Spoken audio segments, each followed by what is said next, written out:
Dan jadi Bapak Ibu dikasih oleh Tuhan. Dan terakhir, saya sampaikan HP.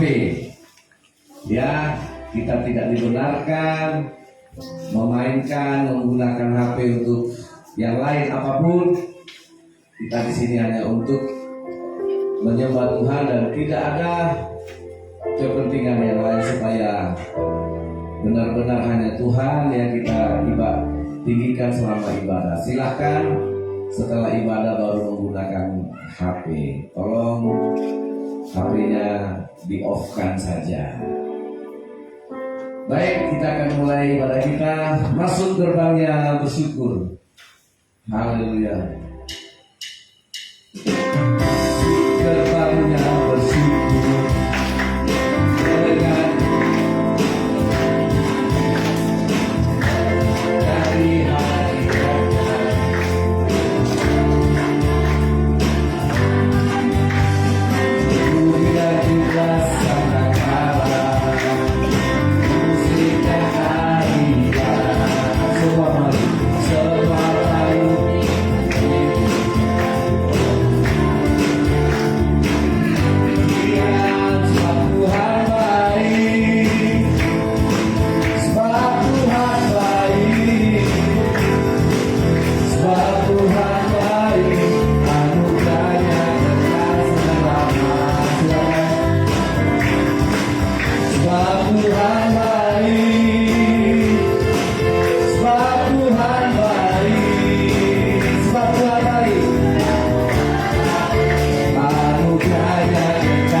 dengan yang sama, yaitu kita memuji dan menyembah Tuhan.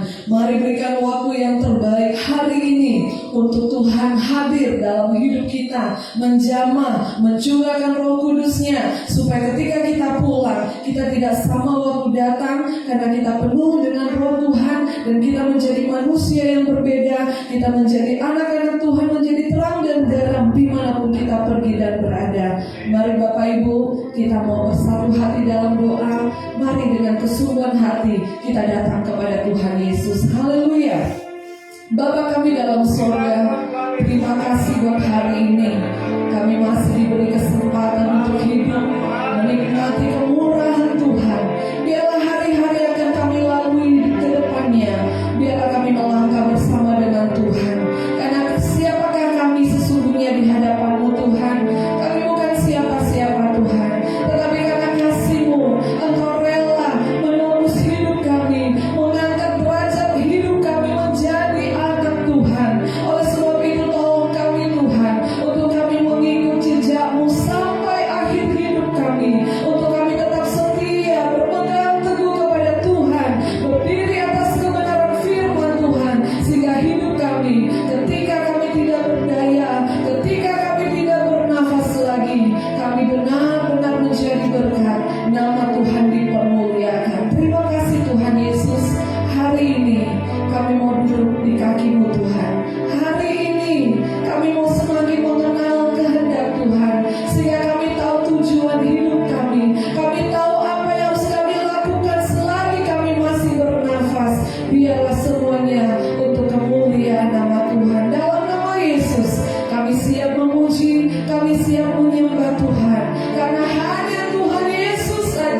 yang layak terima pujian penyembahan kami. Terima kasih Tuhan.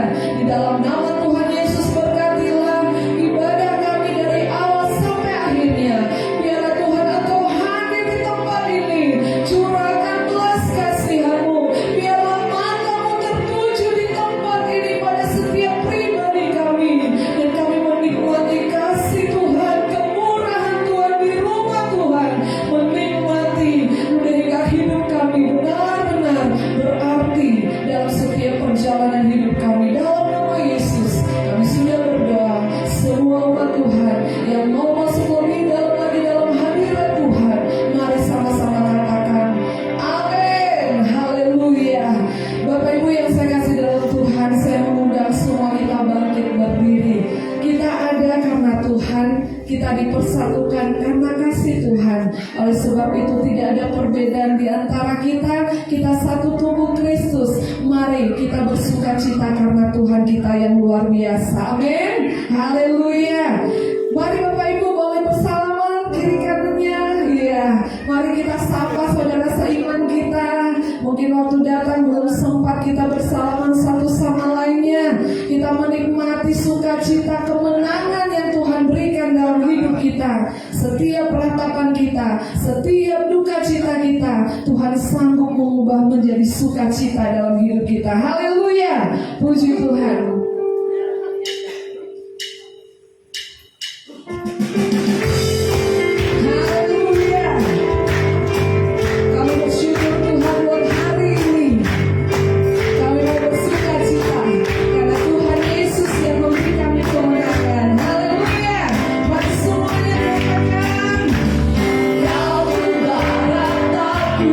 Jadi karya, karya,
ucapin, imani bersama Tuhan pasti kita menang. Haleluya, haleluya. Roh Kudus tercurah di tempat ini.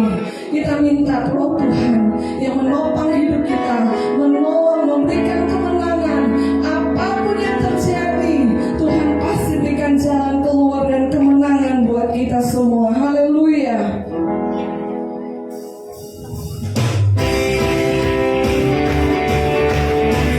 Terima kasih Tuhan. Haleluya.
tercurah dalam hidup kita, memimpin perjalanan hidup kita. Sudah kita lihat nyata kuasa Tuhan, benar kemenangan Tuhan ada di pihak kita. Mari Bapak Ibu lebih dalam lagi kita mau menikmati hadirat Tuhan. Jangan ada yang berdiam diri. Ketika 10 orang kusta yang disembuhkan Tuhan, hanya satu yang datang tersungkur di kaki Tuhan. Dan Tuhan katakan, engkau harus memuji Tuhan. Engkau harus kembali memberitakan firman Tuhan, menjadi saksi terang. Dan kita lihat satu orang ini berteriak memuji Tuhan, berteriak menyembah Tuhan. Tidak ada yang berdiam diri. Tuhan mau kita menjadi penyembah-penyembah yang menyembah Bapa di dalam roh dan kebenaran. Tuhan minta hidup kita kembali kepada Tuhan, tidak ada yang lain. Mari hidup kita yang sudah ditebus oleh Tuhan bawa kepada Tuhan. Haleluya, haleluya. Terima kasih Tuhan. Kami mencintai Kau dari segalanya Tuhan. Biarlah kami mencintai Tuhan bukan karena ada sesuatu yang kami harapkan dari Tuhan. Sudah terlalu banyak pengorbanan Tuhan, kasih-Mu yang Tuhan berikan, yang Tuhan curahkan dalam hidup kami. Haleluya. Yesus, ku cinta Dia.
kepadamu Tuhan Allah Bapa kami. Kuduskanlah kami umat-Mu di dalam urapan Roh Kudus. Sucikan hati kami untuk melihat kekudusan Allah. Jamah supaya kami Tuhan dilepaskan dari segala perbudakan dosa. Kami dilepaskan dari segala jerat-jerat tipu daya iblis. Kami dilepaskan dari segala kuasa-kuasa duniawi yang membuat kami tersesat dan menyimpang dari panggilan sorga. Roh Kudus, datanglah urapi kami. Berilah hikmat dan pengertian kepada kami. Roh takut akan Allah biarlah mengurapi kami semua. Tuhan, selamatkanlah jemaat-Mu ini dari dosa. Selamatkan kami dari segala tipu daya iblis. Kami mau hari ini Roh Kudus memerdekakan kami. Curahkan kasih karunia-Mu yang melimpah. Sekalipun dosa merah seperti kerbiji akan menjadi putih seperti salju. Di dalam nama Yesus Kristus Allah yang baik, yang sangat baik, yang sungguh baik, berkatilah kami di dalam kebenaran firman-Mu. Haleluya Tuhan Yesus. Semua kita yang percaya berkata amin. Silakan duduk. Tuhan Yesus memberkati kita. Haleluya. Shalom. Siapkan hati kita untuk firman Tuhan. Amin. Dan sekali lagi saya harapkan, sungguh-sungguh saya berharap supaya kita tidak mempergunakan HP kita, ya, supaya kita benar-benar di firman Tuhan. Hari ini adalah firman yang bagi saya sangat luar biasa. Ya, saudara yang dikasih oleh Tuhan, tentang Roh Kudus, tentang doa. Apa itu doa? Ada yang bilang doa adalah nafas. Ada yang bilang lagi doa itu adalah hubungan kita dengan Tuhan, komunikasi kita dengan Allah. Tapi saudara yang dikasih oleh Tuhan, ya, kita tahu ketika kita berdoa tentu kita meminta sesuatu kepada Allah. Tidak lepas dari apa yang kita perlukan, dari apa yang kita butuhkan. Tetapi sadarkah saudara, kalau Yesus mengajarkan kita berdoa hanya untuk minta makan? Saudara, kalau Yesus mengajarkan kita berdoa hanya untuk minta keberhasilan, tambah rezeki, tambah sehat, saudara, apakah Yesus capek-capek turun dari surga hanya untuk mengajarkan kalau kamu berdoa mintalah supaya kamu sehat, kuat, diberkati, berhasil, pintar? Hanya itu? Itukah yang kita cari ketika kita berdoa? Justru Tuhan Yesus berkata, kalau kamu mencari seperti orang di luar sana mencari apa yang mau dia pakai, mencari apa yang mau dia makan, mencari apa yang mau dia butuhkan, dia bergumul, dia bekerja untuk mendapatkan uang, mendapatkan keberhasilan, dia bergumul, dia bekerja, bahkan dia berdoa supaya Tuhan tambahkan berkatnya, tambahkan uangnya, tambahkan hartanya. Kalau itu yang kamu cari, artinya engkau tidak mengenal Allah. Nah, artinya engkau tidak mengenal Allah. Karena bangsa-bangsa yang tidak mengenal Allah berbuat demikian. Ayo kita baca Alkitabnya. Lukas pasal yang ke-12. Lukas pasal 12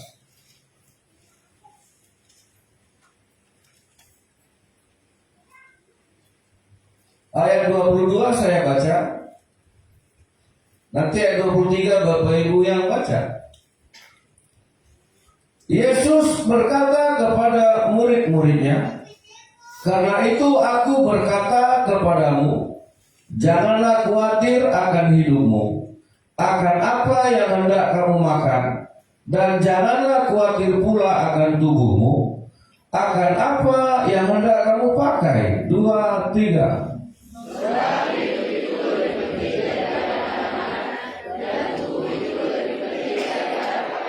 Nah, ini di garis bawahi yang nanti ini akan saya jelaskan ini.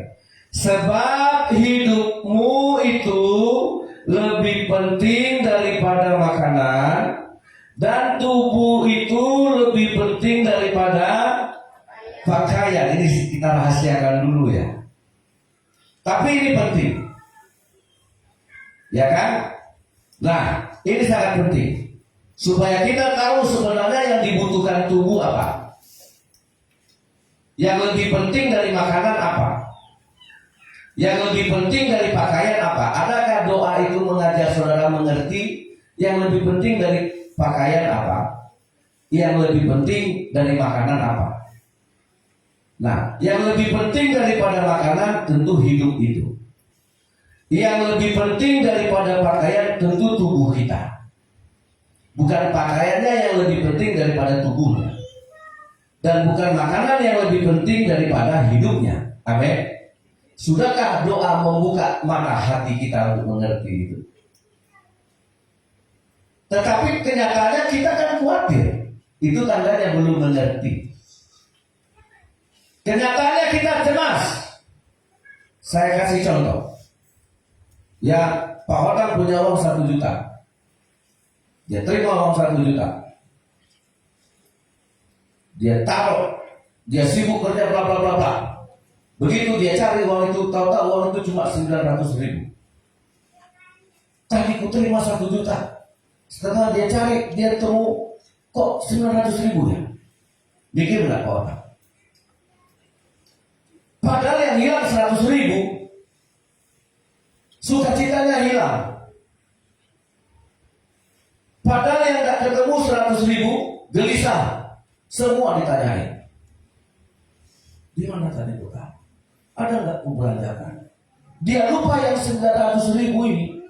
Dia gelisah, dia sibuk, hilang sukacitanya, hilang kedamaiannya, hilang kebahagiaannya, hanya gara-gara dari 1 juta kurang 100.000. Pernah nggak kita kayak gitu? Ya. Nah itu tandanya. Saudara yang dikasih oleh Tuhan, itu tandanya. Kau belum mengerti berkat Tuhan. Ya, masa yang hilang 100.000 masih ada di tangan 900.000, tapi gelisahnya, resahnya mengalahkan yang 900.000. Masuk logika? Hah? Masuk akal nggak? Kan tidak harusnya, tapi itu yang terjadi. Itu artinya makanan masih lebih penting daripada hidup. Pakaian masih lebih penting daripada tubuh. Amin. Nah coba anak-anak, kalau kalian dikasih baju yang kurang bagus dengan orang yang pakai baju yang lebih bagus, lebih pede yang mana? Lebih meyakinkan gaya jalannya. Gaya jalan orang pakai baju jutaan dengan gaya jalan orang yang pakai baju puluhan ribu bedanya. Nah, kita masuk ke sini saudara. Ya. Ayat 24, perhatikanlah burung-burung gagak yang tidak menabur dan tidak menuai dan tidak mempunyai gudang atau lumbung atau namun demikian diberi makan oleh Bapa, diberi makan oleh Allah. Betapa jauhnya kamu melebihi burung itu. Betapa jauhnya kamu melebihi burung-burung ini. Ini Tuhan sedang mengajar kita. Kalau hanya kita bergumul betul mendapatkan makanan, apa bedanya kamu dengan burung? Yang hanya berjuang untuk makan, kerja untuk makan, bangun pagi-pagi untuk makan, pulang sore malam untuk makan, pulang hujan-hujan kena panas terik untuk makan. Sudah mulai ngerti nggak? Apa bedanya kita dengan burung? Kalau hanya kita mengejar apa yang mau kita makan, apakah ini yang mau diajarkan Tuhan sama kita tentang doa? Ini kan tentang doa. Saudara, kalau kamu memang lebih daripada burung, ayo kita semua akui kita lebih daripada burung. Amin. Amin. Kalau burung dapat makan, dia cari makan, dia dapat makan. Tapi Tuhan bilang, kamu tidak seperti burung, kata Tuhan. Kamu lebih daripada burung. Berarti yang kita cari lebih daripada sekedar makanan. Betul nggak? Berarti yang kita cari lebih dari sekedar pakaian. Kalau hanya sama dengan burung, apa bedanya? Di mana kelebihannya? Ayo, di mana? Nah, kalau kita nggak menemukan kelebihannya, waduh, parah, saudara.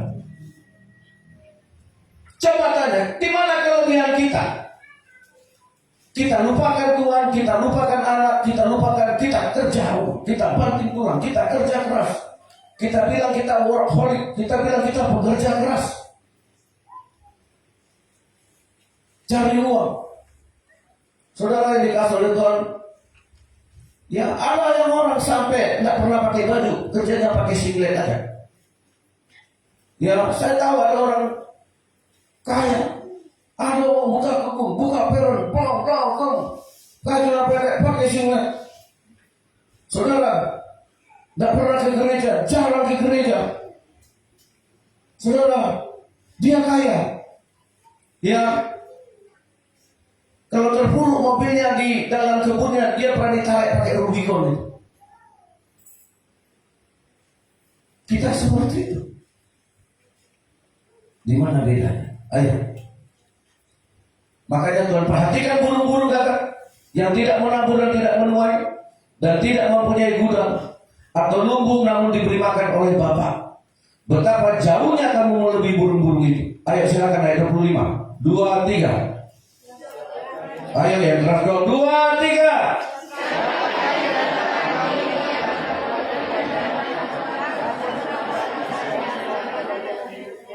Jadi jikalau kamu tidak sanggup, jelas ini kan sebenarnya marah Tuhan ini. Kalau kamu tidak mampu, kalau kamu tidak sanggup membuat barang yang paling kecil, mengapa kamu khawatir akan hal-hal lain? Ayat 27, 2, 3.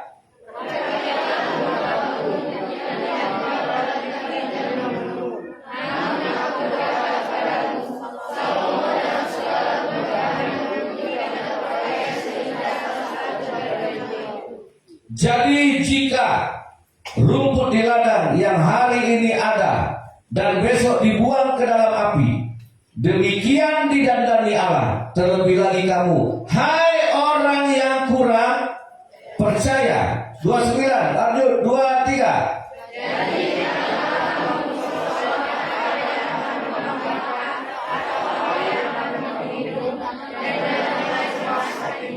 Nah, selesai dulu sedikit ya. Bisa nggak saudara komitmen? Janganlah kamu mempersoalkan apa yang akan kamu makan. Janganlah saudara mempersoalkan apa yang akan kamu minum. Jangan cemas, jangan jadi persoalan, jangan jadi pertengkaran, jangan jadi keributan. Bisa nggak? Halo? Bisa? Diam kita. Oh, Pak Pendeta, nggak pernah. Ini nggak bisa. Nggak bisa. Tetap ada persoalan. Nah itu dosanya itu di situ. Kan itu di luar. Kan Tuhan sudah jelas. Jangan. Sangat jelas Tuhan. Kamu lebih daripada bunga. Kamu lebih daripada burung. Kalau burung hanya mencari makan, tidak punya gudang, punya makanan, tapi kamu lebih daripada itu. Bunga bakung, kata Salomo saja pun tidak seperti itu. Ya, jangan mati sama gaya ya anak-anak ya. Oh, usah terlalu banyak gaya. Jadi bagaimana ayat 30 kita baca, ayo. 2, 3. Semua itu dicari bangsa-bangsa di dunia yang tidak mengenal. Akan tetapi Bapamu tahu bahwa kamu memang memerlukan semuanya. Apa kata Tuhan? Semua itu dicari bangsa-bangsa di dunia yang tidak mengenal. Saudara kenal Allah? Ayo, kenal apa enggak? Kalau kita kenal Tuhan, terus yang kita cari apa? Ayo. Kalau memang kita tidak sama dengan bangsa yang di dunia, seperti apa contoh Jepang? Karena kita anggap dia tidak percaya Tuhan. Dia kerja mati-matian. Oh, kita nggak sama seperti orang Vietnam yang kerja mati-matian juga. Oh, kita nggak sama karena mereka semuanya sibuk. Terus kita yang mengenal Allah, yang kita cari apa? Ya. Sebenarnya ketika kita berdoa, yang kita minta apa? Berani saya katakan, kalau saudara hanya minta makan, minta pakaian, enggak itu doa yang mau diajarkan Tuhan. Supaya kita mengerti rahasianya. Semua itu dicari bangsa-bangsa di dunia yang tidak mengenal Allah. Akan tetapi Bapamu tahu bahwa kamu memang memerlukan semuanya itu. Tanggung jawab siapa? Keperluan ini. Tanggung jawab siapa? Kebutuhan. Allah akan bertanggung jawab. Allah benar-benar akan buktikan dia Allah yang bertanggung jawab. Jangankan manusia, bunga, burung, rumput dipeliharanya. Asal engkau tahu yang terutama yang engkau cari. Allah akan bertanggung jawab. Allah akan buktikan bahwa segala keperluanmu menjadi tanggung jawab Allah. Itulah kanonic grace. Sebelum manusia diciptakan, Allah sudah bertanggung jawab. Tapi karena manusia berpikir bahwa makanan lebih penting daripada hidupnya, manusia berpikir bahwa pakaian lebih penting dari tubuhnya, disitulah penyimpangannya. Sehingga kita tidak kenal Tuhan. Makanya ayat 31 dikatakan, ayo sama-sama 2, 3. Tetapi carilah kerajaannya. Amin. Nah ini kan firman Allah sudah biasa. Tapi hari ini saya mau beritahukan buat kita. Ya seperti yang di ayat di atas tadi. Sebab hidup itu lebih penting daripada makanan. Dan tubuh itu lebih penting daripada pakaian. Jadi hidup ini, tubuh ini yang dia pentingkan apa dulu? Apa yang terutama? Ayo, 1 Korintus 6 ayat 19. Ayo.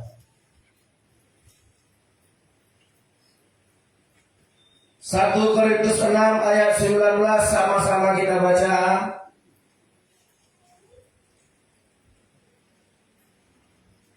Ya, jadi kalau hidup lebih penting dari makanan, tubuh lebih penting daripada pakaian.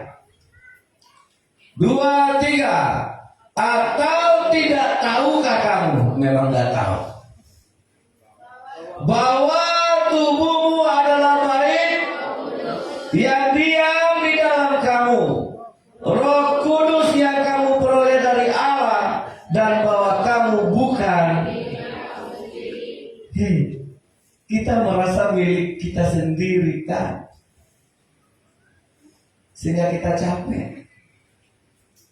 Atau tidak tahukah kamu bahwa tubuhmu adalah Roh Kudus yang diam di dalam kamu, Roh Kudus yang kamu peroleh dari Allah, dan bahwa kamu bukan milik kamu? Ayo. Nah, kalau saudara merasa dirimu milikmu sendiri, ya silakan. Engkau dihantam, cemas, khawatir. Orang kaya pun bisa khawatir. Sudah sukses pun bisa kok. Tapi apakah hakikatnya bahwa hidup itu lebih penting dari makanan? Bahwa tubuh itu lebih penting dari sekedar pakaian? Bahwa yang dibutuhkan hidup ini adalah Roh Kudus. Amin. Saudara mungkin bisa punya uang 10 miliar, tapi saya jamin punya Roh Kudus gak?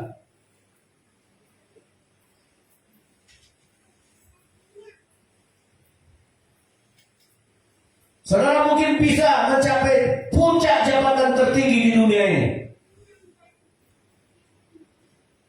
Punya gak Roh Kudus? Maka itu akan dihantam selalu dengan kekhawatiran. Saya pernah jumpa seorang jemaat Marga Kampung Golon, Ferdinand namanya. Dia punya calon mertua kaya di kampung ini, kaya, mobil mewah, ya mobilnya bagus. Saudara tahu, satu hari dia jalan, HP-nya jatuh, ya dari pegangan tangannya tersenggol apa-apa jatuh. Saudara tahu, HP-nya jatuh, dia tanya dukun, kenapa HP itu jatuh? Saking takutnya dia, hartanya itu diambil. Dia punya dukun yang banyak. Sampai si Ferdinand ini bilang, mertuaku itu surat tanahnya, surat kebunnya, surat mobilnya, semua dipegang sama dukun ini. Untuk menjaga. Kristen gak dia? Kristen. Saudara yang dikasih itu terus mau bilang dia mau selamat. Nah, begitu banyak. Kalau kita tidak tahu, kalau kita hanya tahu, kalau kita hanya tahu hidup ini milikmu sendiri.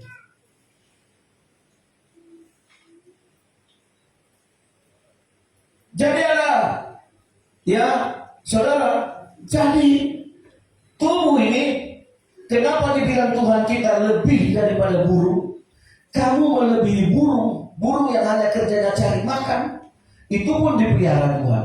Burung yang hanya mikirin makanan, itu pun dipelihara Tuhan.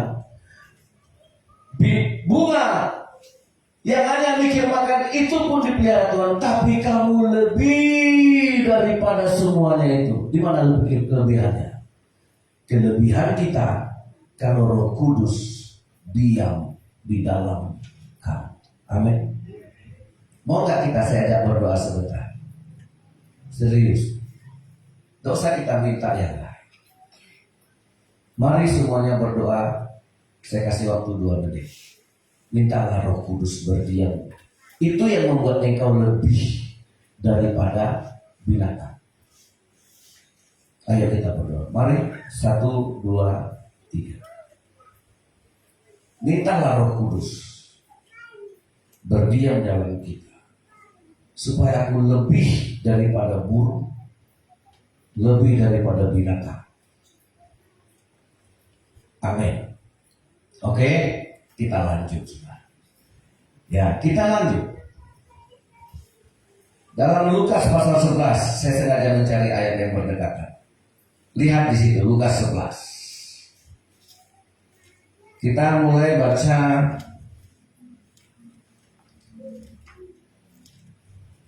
ayat 10. Nanti silakan baca ayat sebelumnya. Baik. Ya, saya minta Pak Polisi, Pak Oksel baca untuk kita. Dia suaranya keras, dia paling belakang. Baca Pak, Lukas 11 ayat 10 sampai ayat 13.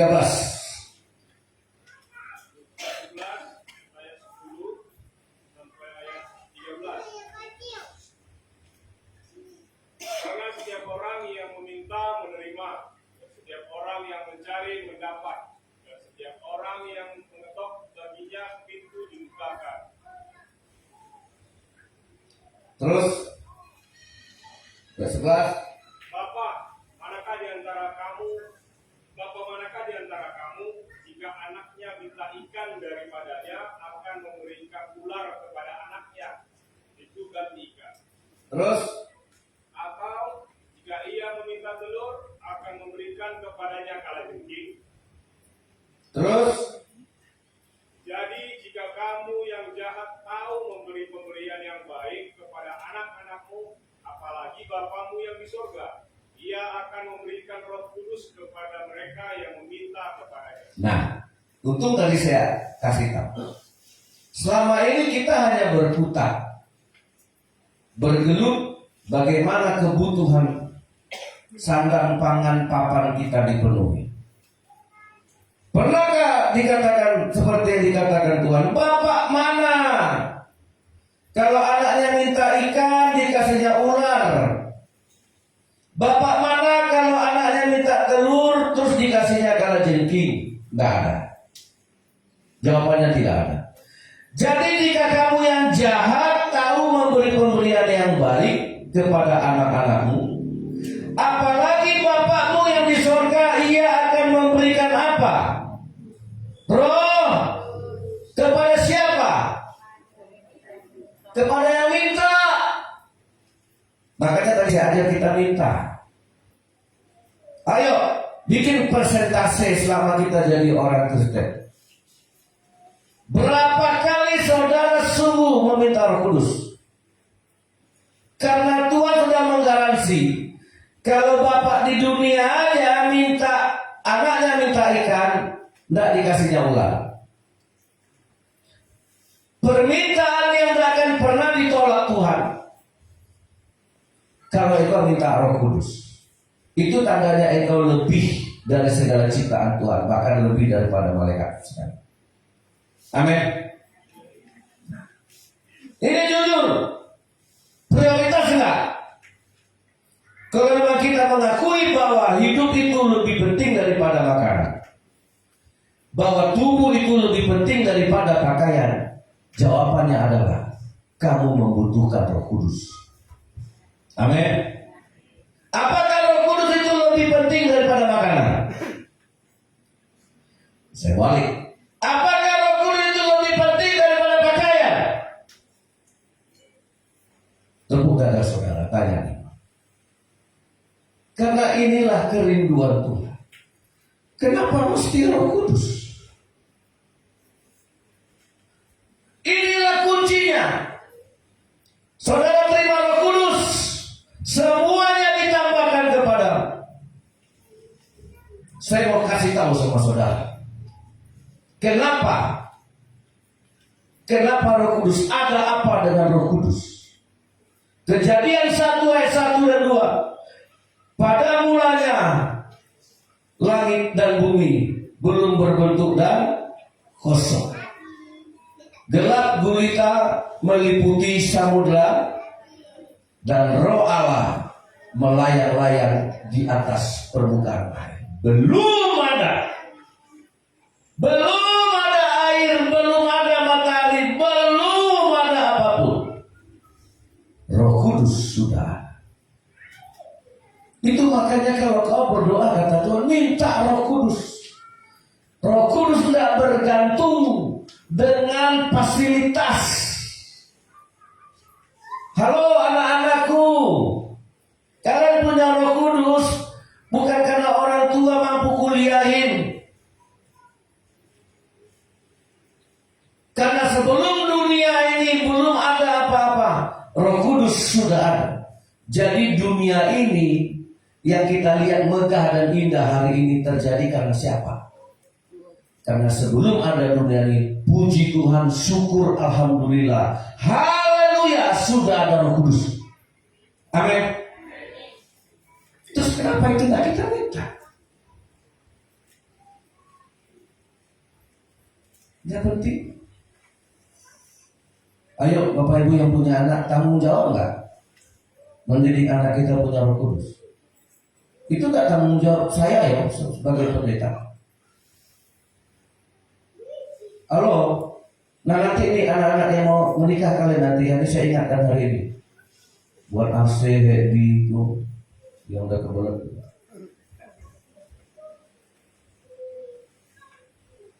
Nah, bagi yang sudah menikah, pernah nggak diajarin sama Tuhan, kalau kau punya anak, maka tanggung jawabmu adalah anakmu itu dipenuhi Roh Kudus. Tapi yang terjadi apa? Anak kita lebih kenal Ipin Upin daripada Tuhan. Benar nggak? Ini serius, saudara. Nah, satu lagi ayat ya, saya bagi ya. Ini bukan gertak, tapi orang tua tanggung jawab dong. Karena apa? Tuhan udah promosikan orang tua. Hai anak-anak, hormatilah ayahmu dan ibumu. Amin. Yang bilang itu siapa? Betapa Tuhan muliakan itu orang tua sehingga itu kita pakai. Kalau kau melawan bapak mamamu, kau kena kutuk. Kalau kau melawan bapak mamamu, Tuhan marah sama kau. Ya. Kalau kau tidak mau melawan bapak, susah hidupmu. Itu kata Tuhan. Begitu baiknya Tuhan mempromosikan orang tua. Tapi orang tua kan tidak pernah. Pernah nggak kita? Kita udah diangkat Tuhan setingkat di bawah Tuhan. Sampai ada yang berkata, orang tua itu manusianya. Orang tua itu adalah Tuhan yang nampak. Kalau Tuhan disembah, orang tua dihormati. Itu kata Tuhan. Dari 10 perintah Tuhan cuma ada 2 oknum situ. Satu Tuhan, yang kedua orang tua. Kalau saudara mau jadi orang tua, ada tanggung jawabnya. Apa tanggung jawabnya? Bawa anakmu mengenal Tuhan, memiliki Tuhan. Amin. Mau? Ayo orang tua bilang amin kan?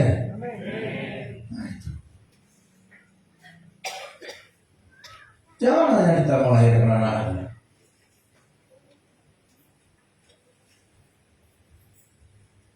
Kalau Tuhan mempromosikan orang tua untuk dihormati, terus tanggung jawab orang tua supaya anaknya memiliki Tuhan, mengutamakan Tuhan. Itu tanggung jawab orang tua. Amin. Iya.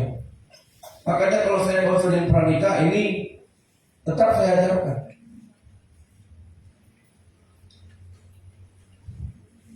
Penting saudara, sebelum dunia ada, puji Tuhan, syukur untuk Roh Kudus sudah ada. Sehingga yang tidak ada menjadi ada karena Roh Kudus sudah ada. Tepuk tangan untuk Tuhan kita. Nah, saudara, lihat Ibrani. Ibrani pasal 11. Ya.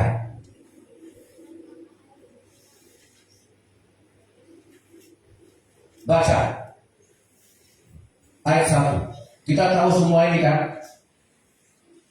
Ayo, yang anak-anak sekolah ini, anak-anak sekolah, anak kuliah, yang masih jomblo, termasuk yang udah punya pacar, termasuk yang baru putus dari malam. Ayo baca. Ibrani 11 ayat 1, 2, 3.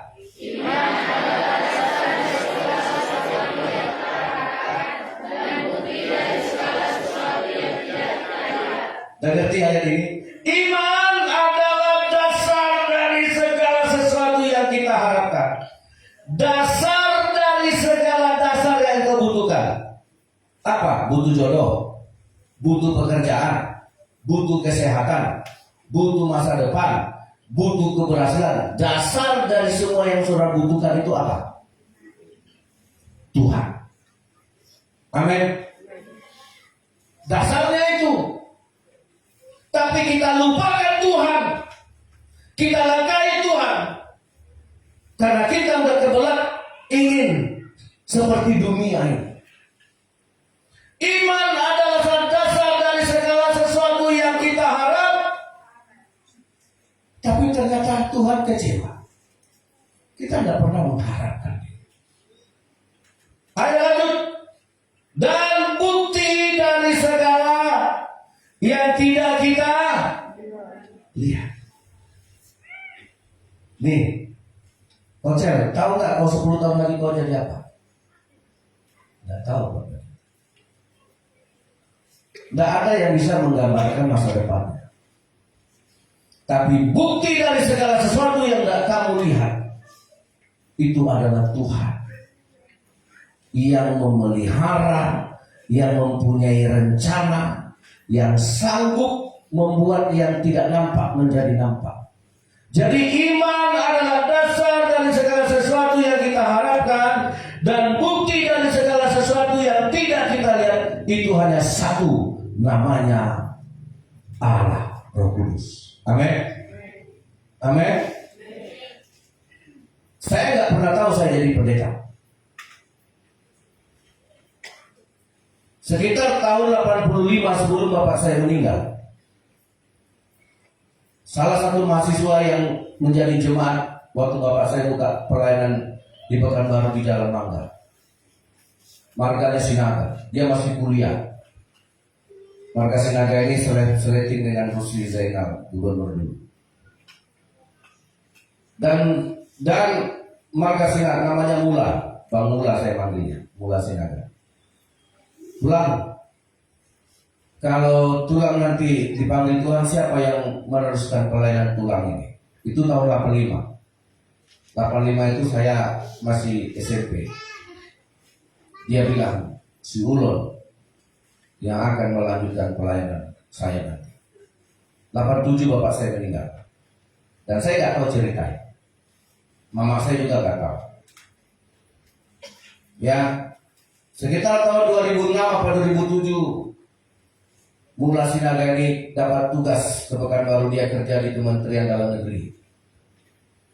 Pergilah dia ke Pekanbaru, dia nostalgia ke rumah tempat ibadah dulu sudah dirobohkan, sudah dijual. Dan dia ke Bangkinang, dia cari kami. Dia jumpai mama saya, mana tulang udah meninggal. Kapan meninggal? 87. Antarlah ke kuburan. Dia antarlah, saya yang antar dia ke kuburan. Sampai di situ dia bersih-bersih, dia pulang. Sampai di rumah dia tanya, Tulang apa? Siapa yang melanjutkan pelayanan ini sekarang? Suruh. Dulu aku pernah tanya Tulang bahwa Suruh lah yang akan melanjutkan pelayanan ini. Itu saudara. Nah, tidak ada satupun. Padahal waktu bapak saya sebelum meninggal, saya kan nakalnya minta. Saya ingat dulu ada polisi marga Panggabean ke rumah nakal saya. Bapak saya lagi dibungkus kakinya dengan jahe, lagi tambur mati. Tulang, bawalah dulu si Ulon ini. 3 orang polisi, tidak akan kami apa-apakan. Ya, saya berangkat dengan polisi, saya bawa orang, sama-sama engkol. Begitu bunyi gas, saya langsung lari. Saudara, saya ada, tapi bukti dari segala sesuatu yang tidak kita lihat. Sadar nggak kita hari ini Tuhan sudah punya rancangan? Amin. Tapi karena kita kehilangan Roh Kudus, sehingga banyak orang bilang masa depanku suram. Saudara, nah jangankan dunia, saya mau tanya saudara, kenapa mesti Roh Kudus yang kita miliki? Matius pasal 1, saya minta Pak Sulitongan, nah, tadi paling belakang, sekarang paling depan. Matius 1:20 Pak. Hebat Roh Kudus itu. Jangankan dunia yang tidak ada menjadi ada. Baca yang keras Pak. Matius 1 ayat 20. Matius 1 ayat 20. Tetapi ketika dia mempertimbangkan maksud itu, malaikat Tuhan nampak kepadanya dalam mimpi dan berkata, Yusuf, anak Daud, janganlah engkau takut mengambil Maria sebagai istrimu, sebab anak yang dalam kandungannya adalah Roh Kudus. Saudara, jangankan dunia yang tidak ada bisa menjadi ada untuk saudara. Yang tidak nampak bisa menjadi nampak, itu juga untuk kita dari Roh Kudus. Ini Yesus, saya tanya saudara, dari mana dia? Dari mana? Halo, baca dong. Apa kata Alkitab di situ? Yusuf, anak Daud, jangan engkau takut mengambil Maria sebagai istrimu, sebab anak yang di dalam kandungannya adalah dari mana? Yesus dari mana? Masih ragu saudara untuk menerima Roh Kudus? Yesus yang kita percaya itu dari Roh Kudus. Dunia yang belum ada bentuk, belum ada cahaya, belum ada air, itu juga dari Roh Kudus. Ini yang membedakan kita. Kamu tidak seperti burung ya, kamu lebih daripada burung. Di mana kelebihan saudara? Nah sekarang saya tanya, benar nggak kita serius mau dipenuhi Roh Kudus? Halo jemaat Tuhan, amin. Mau nggak? Ada nggak motivasi? Ini jaminan untuk kita menerima karunia.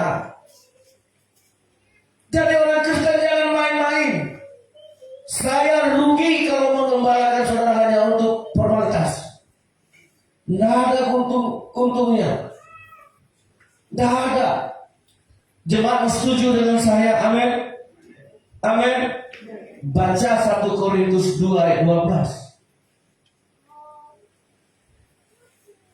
Ayo sama-sama kita baca.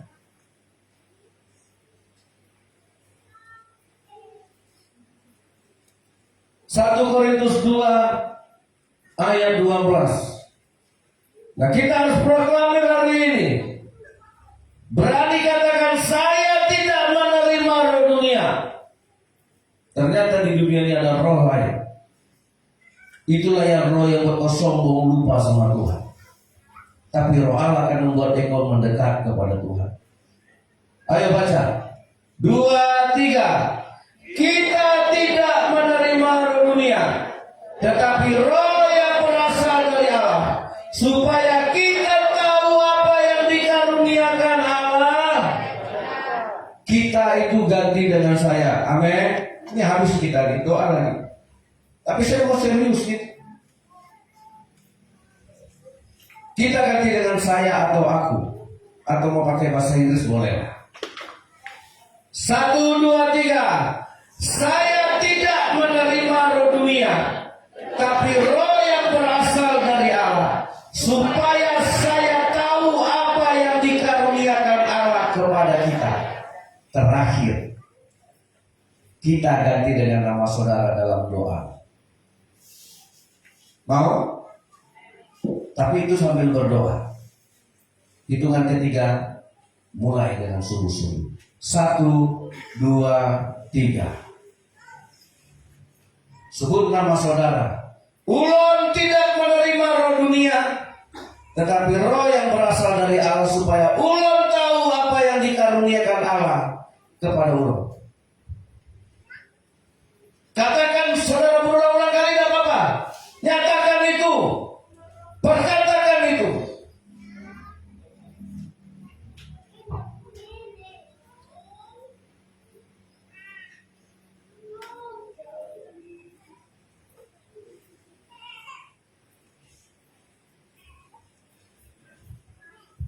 Serius?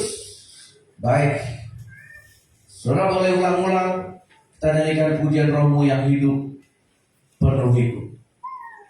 Rohmu yang hidup. Silakan saudara ulang-ulang terus, tidak apa-apa. Di sinilah letaknya saudara berkat. Tidak mungkin Tuhan tidak membuka tingkap-tingkap langitnya bagimu. Kejar Roh Kudus. Kamu tidak pernah minta selama ini, tapi hari ini minta Roh Kudus. Takkan mungkin Tuhan kasih ular kalau kau minta roti.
supaya anakmu tidak hanya memiliki pendidikan, tidak hanya memiliki warisan, tapi tanggung jawab dari Tuhan.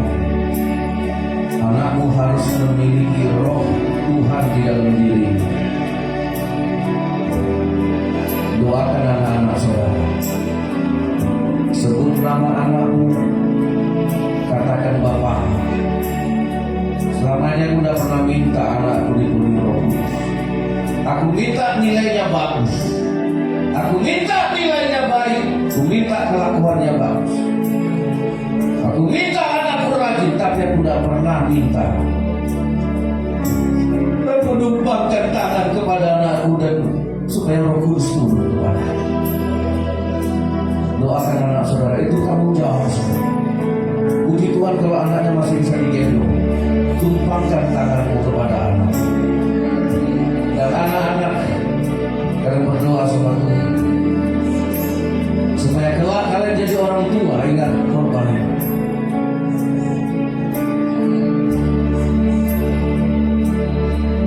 Doakan anak saudara. Kalau Tuhan bilang sama anak kita, hormati ayahmu dan ibumu, itu kata Tuhan sama anak kita. Kata saudara untuk anak saudara apa? Tentang Tuhannya. Jangan hanya tentang rajin ke gereja, rajin berdoa, tapi bilang Tuhan, ini anak yang kau karuniakan penuhi dengan Roh Kudus. Ajar anak kita itu untuk memiliki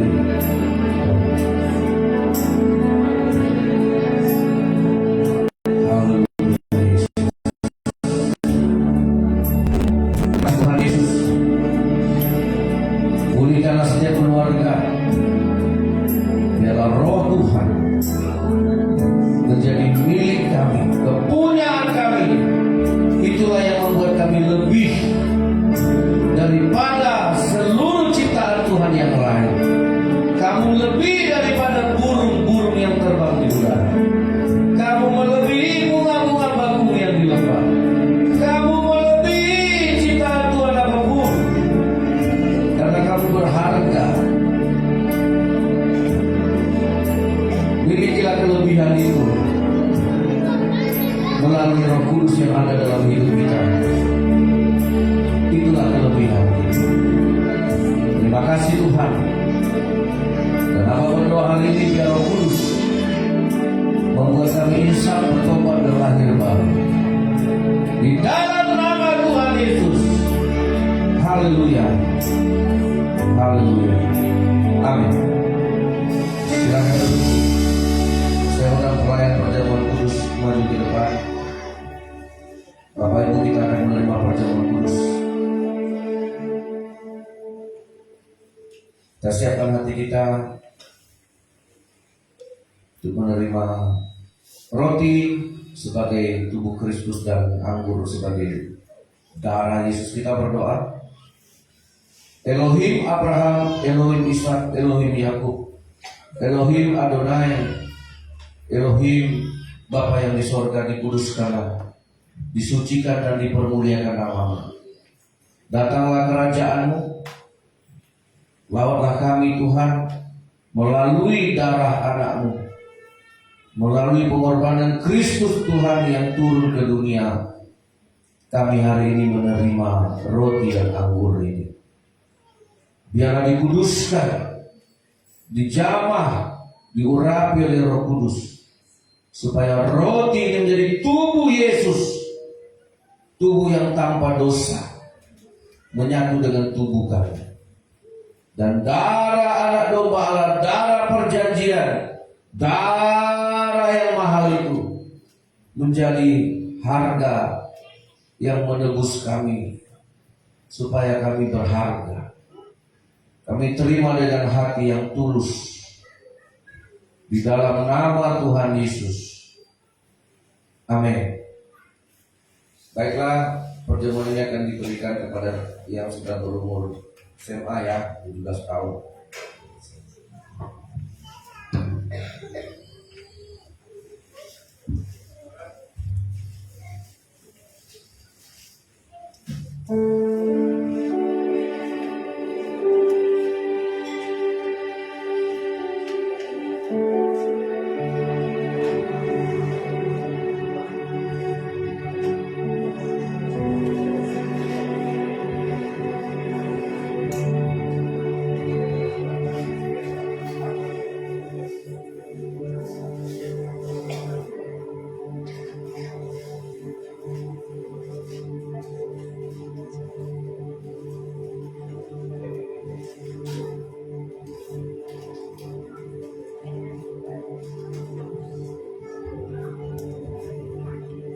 Kita nyanyikan pujian banyak yang telah kau buat di dalam hidupku. Saudara, ayat yang tertulis di dalam Hospi oleh Bapak Ibu renungkan dan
sendiri pun datang ke dunia ini dari Roh Kudus.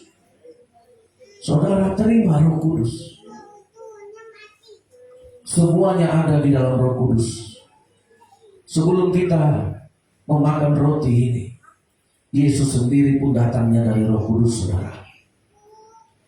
Tidak mungkin engkau percaya Yesus, tapi di dalam dirimu tidak ada Roh Kudus.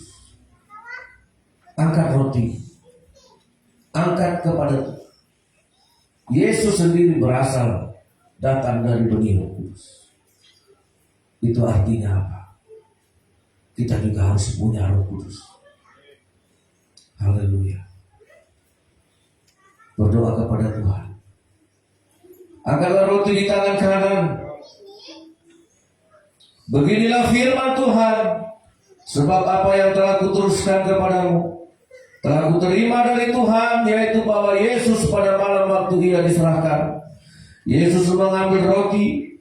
Sesudah itu ia mengucap syukur dan ia memecah-mecahkannya dan berkata, inilah tubuhku yang diserahkan bagi kamu. Perbuatlah ini menjadi peringatan akan aku. Dalam nama Yesus, terimalah roti ini sebagai tubuh Yesus Kristus Tuhan kita. Amin.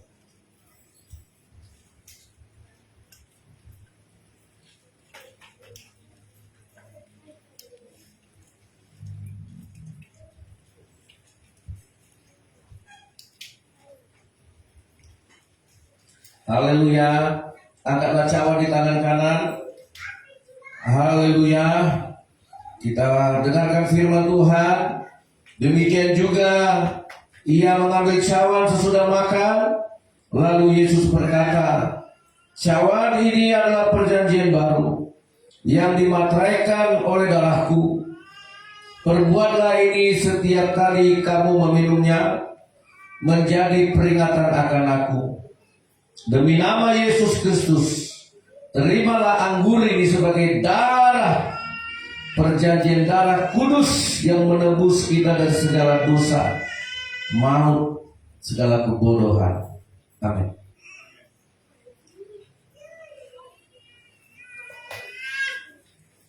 Mari kita berdoa. Terimalah karunia Allah. Jangan lagi kita hidup dalam kebodohan dunia. Terimalah Yesus dengan tulus. Majulah dalam iman. Bertumbuhlah dalam rohani yang sehat. Diberkatilah yang menerima anggur ini menjadi serupa dengan Yesus. Diberkatilah yang menerima roti ini itu menjadi serupa dengan gambar Yesus. Kami terima Yesus di dalam hidup kami sebagai Tuhan dan Juru Selamat kami. Haleluya. Semua kita yang percaya berkata amin. Tuhan memberkati, silakan duduk. Nah, bagi cawan-cawan kita nanti bisa dipegang dulu. Setelah di luar nanti baru kita masukkan di tong sampah.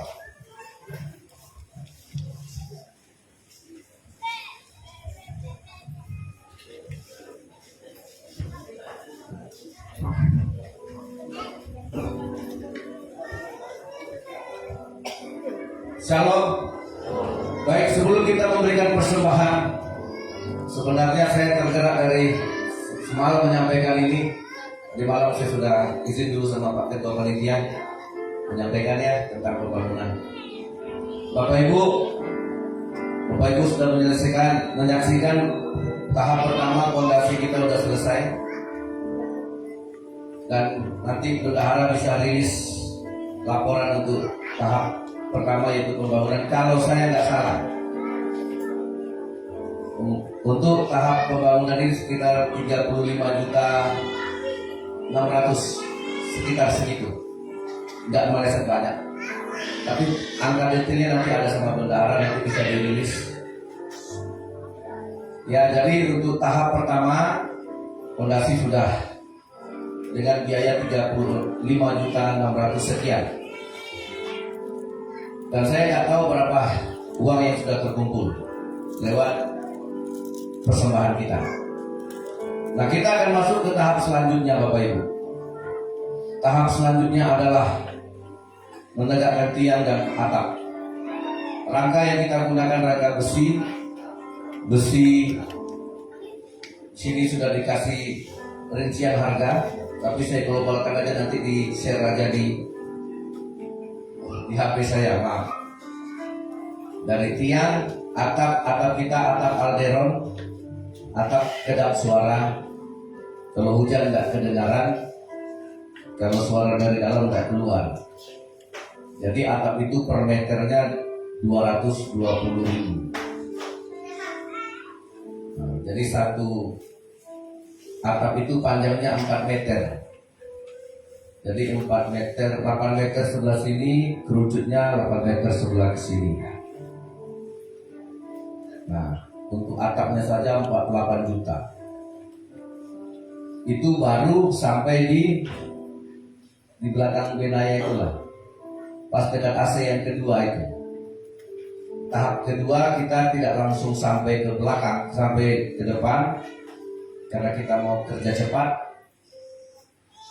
Besinya dirangkai dulu, mungkin dalam tempo 5 hari nanti berdiri langsung dirakit. Jadi tahap pertama mulai dari belakang sampai kira-kira dekat tiang yang terakhir, tiang dekat belakang AC itu, nanti di penggas itu ada tiang, mungkin hampir 10 meter. Dana yang kita butuhkan 130 juta. Nanti saya share sama bendara nanti share di grup. Nah, itu tahap yang kedua yang kita butuhkan. Nah, berapa nanti yang kita perlukan dengan budget. Memang dana ini bertahap dan kita tetap beriman dan berdoa. Amin. Andalkan Tuhan, percayakan bahwa apa yang kita korbankan untuk pekerjaan Tuhan itu menjadi doa bagi kita. Itu yang bisa saya sampaikan. Ya, izin sama Pak Ketua ya. Nanti selanjutnya mungkin bisa kita. Nah, saya juga sedang mengganggu beliau, sibuk mau menikahkan beliau. Jadi kadang ada mau nanya. Tadi malam tuh saya ngomong sekedarnya saja. Ya, saya percaya kita serahkan semua kepada Tuhan kita Yesus Kristus. Amin. Semuanya hanya untuk kemuliaan nama Yesus. Kita berdoa untuk persembahan kita. Terima kasih Tuhan Yesus. Terima kasih Roh Kudus. Itu karunia yang tak terhingga bagi kami. Karunia yang menjadi jaminan kekal untuk semua yang kami perlukan. Apapun itu, kami mau Tuhan, hidup kami tidak lagi kami sendiri yang hidup, tapi ada Tuhan yang bertanggung jawab. Ada Allah yang memelihara bahwa tubuh kami rumahnya. Terima kasih Tuhan. Kami tetap serahkan hidup kami kepada Tuhan, karena bukan hidup ini milik kami, milik Tuhan. Kami datang tidak membawa apapun ke dunia ini. Kami juga meninggalkan dunia ini tanpa membawa apapun. Sehelai benang pun tidak kami bawa.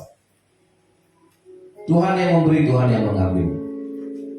Saatnya kami akan mengembalikan milik yang Tuhan percayakan kepada kami. Tidak seberapa. Dan inilah doa kami ya Tuhan.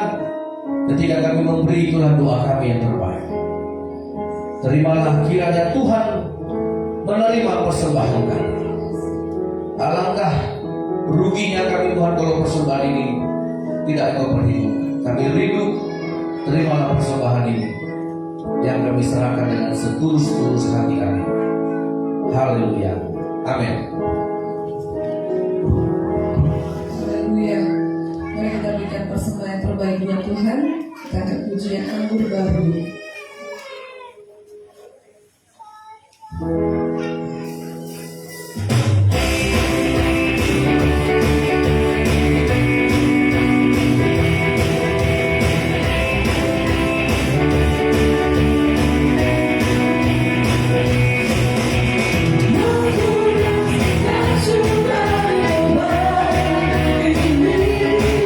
Murahkan yang ajaib,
buat kita semua Bapak Ibu. Tuhan Yesus memberkati kita. Tuhan kita sangat luar biasa, masih diberikan kesempatan buat kita Bapak Ibu, sehingga pada saat ini kita boleh beribadah.